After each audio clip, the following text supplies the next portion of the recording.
Selamlar, ben Alperen. Bugün sizlere tabii ki yine çok epik, aşırı samimi bir film incelemesi yapacağım. Çünkü filme gittim ve filmle ilgili düşüncelerimi belirtmek istiyorum. O yüzden Furiosa.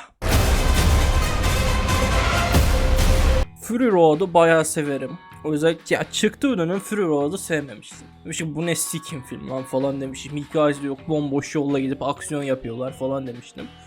Sonra geçenlerde siyah beyaz versiyonu olduğunu görmüştüm birkaç ay önce. Tekrar izleyeyim dedim ve dedim oğlum bu mükemmel bir şey lan, ben bunu niye beğenmemişim. Özellikle siyah beyazı o kadar iyi ki, o kadar dramatik veriyor ki görsel etkiyi, bayılmıştım. Sonra baktım işte geziniyorum Letterboxd'dan bu arada beni takip edebilirsiniz.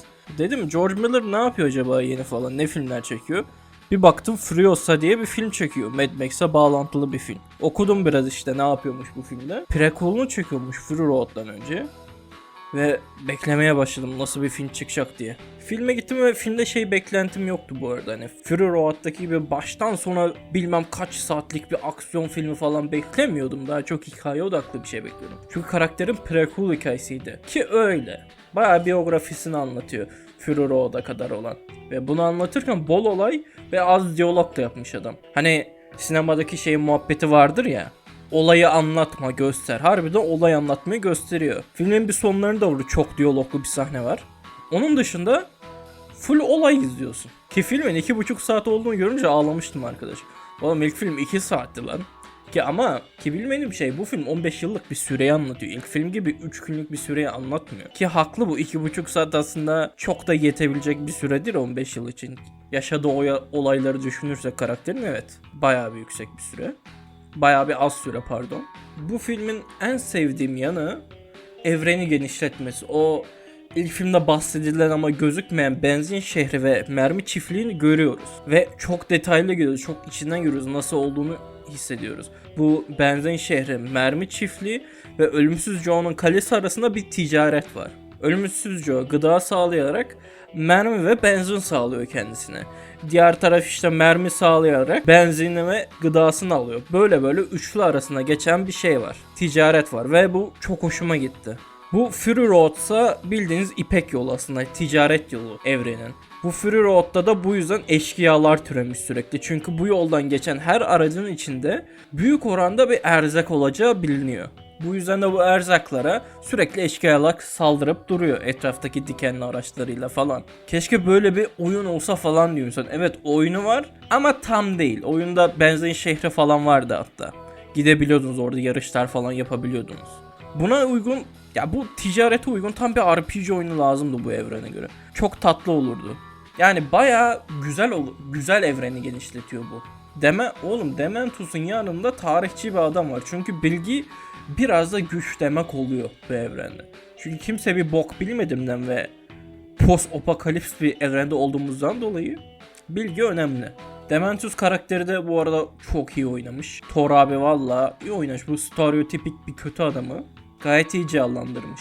Ben bu arada Furiosa'yı ilk filmin oyuncusuyla karıştırdım. İlk filmde Charlize Theron oynuyordu Furiosa'yı. Bu filmde Anna Taylor oynuyor. İkisini nasıl karıştırdım bilmiyorum, amına koydum. Galiba ikisinin de suratını yağ sürülünce aynı geliyor bana. Oğlum aksiyon sahneleri bak Fury Road'da çok yaratıcıydı. Araç aksiyonu böyle bir şekilde kurgulanacak kimsenin aklına gelmez. Yok oradan adam uçuyor, oradan kalkıyor falan. Arabaların üstüne sallanıyor ki diğer arabaya daha çok manevra yaparak bir şey çalınabilirsin veya bomba atılabilirsin falan diye. İlk filmde sahnesini unutamıyorum. Bu tırın önü yanıyor, tamam mı? Tırın önü yanınca ne yapacaksın? Söndürmen lazım. Onun için tırın önünden bir şey düşüyor ve kumu kaldırarak kendi söndürüyor. Kendi motorundaki yanan yangını. Ki bu çok zekice çünkü eşkıyalar bir araç dursun diye ilk motora saldıracak. Böyle bir şekilde söndürme fikri de bence çok mantıklıydı ilk filmde. Bu filmde ise aksiyon sahneleri yine çok yaratıcı olmuş. Mesela şimdi o ilk filmdeki vardı ya, çubuktan sallanılarak diğer araçtaki şeyleri alma. İşte bir malzemeyi alma veya yüksekten baktığın için avantajın daha çok, işte bakış açın daha geniş olduğu için saldırman daha avantajlı ya. Bu filmde de yapmış Miller abim, düşünce olarak tabii Miller'ın düşünce bilmiyorum da.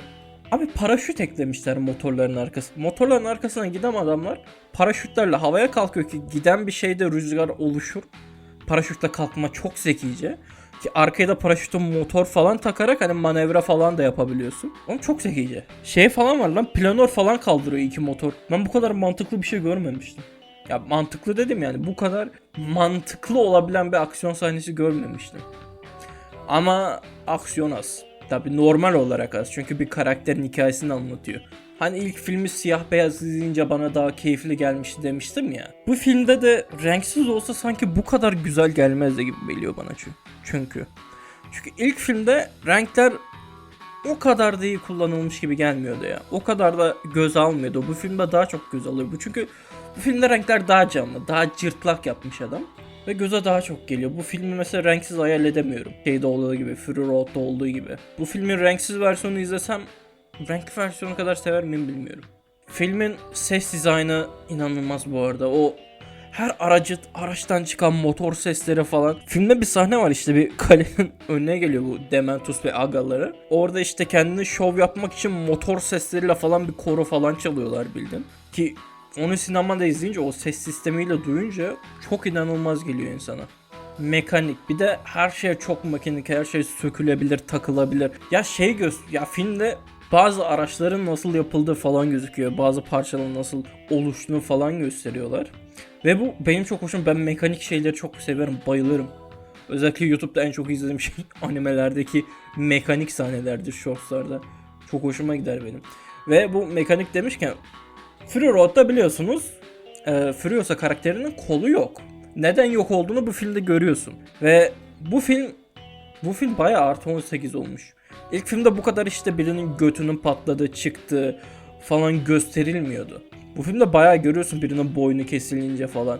Ya ilk film muhtemelen artı 13 falandı. Ki bu filmde de daha büyük yaşta insanların gideceği tahmin edildiği üzere korkak alıştırmamışlar. O Furiosa'nın koluna ne olduğunu bayağı iyi gösteriyor sana. Ve içim cız ettiydi o sahnede. Ve 2,5 saat su gibi geçiyor ya. Bir kere daha mı gitsem acaba bu filmi sinemada? Ya müzikler ilk film kadar banger olmamış ya. İlk filmde müzikler ayrı bir bangırdı. Özellikle o malum gitar çalan elemanın gözüktüğü sahnede. Bu filmde niye bu kadar az müzikleri coşkulu yapmamışlar anlamadım. Özellikle filmin bir yerinde o bahsettiğim yaratıcı aksiyon sahnesinde bence bangır bangır müzik çalmalıydı. Davullara vuruldu. İlk filmde var davullara vuruldu, bilmem ne değildi falan müzikler var, hatırlarsınız. Hatta buraya birkaç müzik koyayım.